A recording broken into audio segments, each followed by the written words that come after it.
చాలా అద్భుతమైన ఓ పర్వతం ఉంది. ఏం పర్వతం? శివగంగా పర్వతము అంటారు దాన్ని. ఇది ఎక్కడ ఉందయ్యా అంటే బెంగళూరు నుంచి పూణే వెళ్ళే రైల్వే లైన్కి 3 కిలోమీటర్ల దూరంలో ఉంటుంది.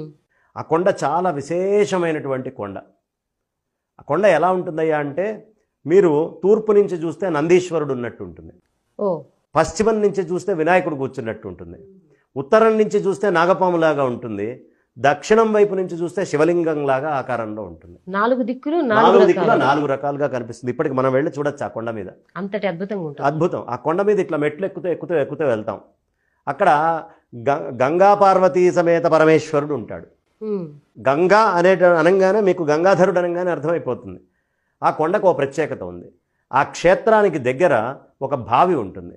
ఆ బావి ప్రత్యేకత ఏమిటయ్యా అంటే ఎంత వానలు పడితే అంత లోపలికి వెళ్ళిపోతాయి నీళ్లు. ఎంత ఎండలు ఉండి వాన అనేది లేకపోతే అంత పైకి వచ్చేస్తాయి. ఇట్లా ముంచుకొని ఎండాకాలంలో నీళ్లు తాగొచ్చు. ఇది ఒక విచిత్రం. ఇది చాలా విచిత్రం. అసలు ఆ కొండే విచిత్రం. నీళ్లు ఎక్కువ వర్షాలు వస్తే నిండుతాయి కదండి. నిండుతాయి, కానీ ఇక్కడ ఇంకిపోతుంటాయి. ఎంత వర్షం పడితే అంత ఇంకుతాయి నీళ్లు. వేసవిలో పైకి వస్తాయి. ఎంత తక్కువ నీళ్లు పడితే భూమి మీద అంత ఎక్కువగా పైకి లేచి వస్తుంది. కాబట్టి ఇప్పటికీ ఆ కొండను చూడొచ్చు మనం. అందులో అక్కడ ఒక తొట్టి ఉంటుంది, తొట్టి లాంటి బావి. దీని ప్రత్యేకత ఏమిటయ్యా అంటే మిగతా రోజుల్లో ఎప్పుడూ చుక్క నీళ్లు ఉండవు. ఏ రోజు మన పంచాంగంలో ఇవాళ మకర సంక్రమణం అవుతుంది, మకరంలోకి సూర్యుడు ప్రవేశిస్తాడు అని చెప్తాము. విదేశీ క్యాలెండర్లో ఏముందమ్మా, ఇప్పుడు డిసెంబర్ 31 అయిపోగానే జనవరి 1. ఏమిటయ్యా అక్కడ జరిగే మార్పు అంటే రాత్రి దాకా బాగా ఉన్నవాడు తాగివాడు ఎక్కడ దొరుకుతాడో, ఏ ఇదిలో అవుతాడో, మనుషుల్లో వింతలు కనిపిస్తాయి. కానీ ప్రకృతిలో వింతలు చూపించేటటువంటిది మన పంచాంగం. ఎలా అంటే ఆ తొట్లో 40 ఔన్సుల నీళ్ళు వస్తాయమ్మా ఒక్క మకర సంక్రాంతి రోజే.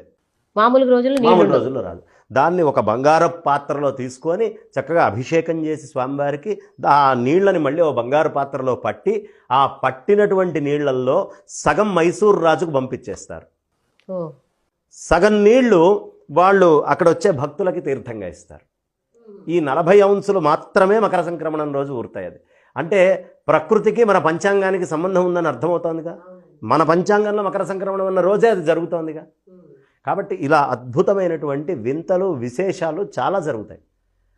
అక్కడ ఈ మకర సంక్రమణం రోజు ఎవరు పార్వతీ పరమేశ్వర్లకి ఆరాధన చేసుకొని ఆ తీర్థం తీసుకుంటారో వాళ్ళకి ఎలాంటి బాధలు కష్టాలు ఉండేటటువంటి అవకాశం లేదు, అనారోగ్యాల నుంచి దూరం ఉంటారు. ఆ తీర్థం కోసం చాలామంది నడుచుకొని పైకి వెళ్తారు. అసలు ఆ కొండే విచిత్రమైన కొండ. అది ఎలా ఉంటుందంటే ఇట్లా కొంచెం వంగినట్టుగా ఉంటుంది. ఆ కొండ ఉండడం కూడా 4 ఆకారాల్లో ఉంటుంది, వంగినట్టుగా ఉంటుంది. వంగినట్టుగా ఎటువైపు వంగి ఉండాలి, ఎటువైపు నాగపాము పడిగా ఉంటుంది అని మనం చెప్పుకున్నాం. ఉత్తరం వైపు కొంచెం వంగినట్టుగా ఉంటుంది. చాలా ఖచ్చితంగా ప్రతి వాళ్ళు ఒకసారి ట్రెక్కింగ్ చేసి ఎక్కి చూడాల్సినటువంటి కొండ ఈ కొండ. ఇంత అద్భుతమైనటువంటి వింతలు ఇలా జరిగేవి మనకి చాలా ఉన్నాయి. ఈ వింతలు ప్రతి వాళ్ళు తెలుసుకుంటే మన పంచాంగం యొక్క గొప్పతనం ఏంటి అనేది అర్థమవుతుంది. ఎందుకు మన పూర్వీకులు ఇంత ప్రాధాన్యత ఇస్తున్నారు ఈ సంక్రమణానికి అనేది తెలుసు.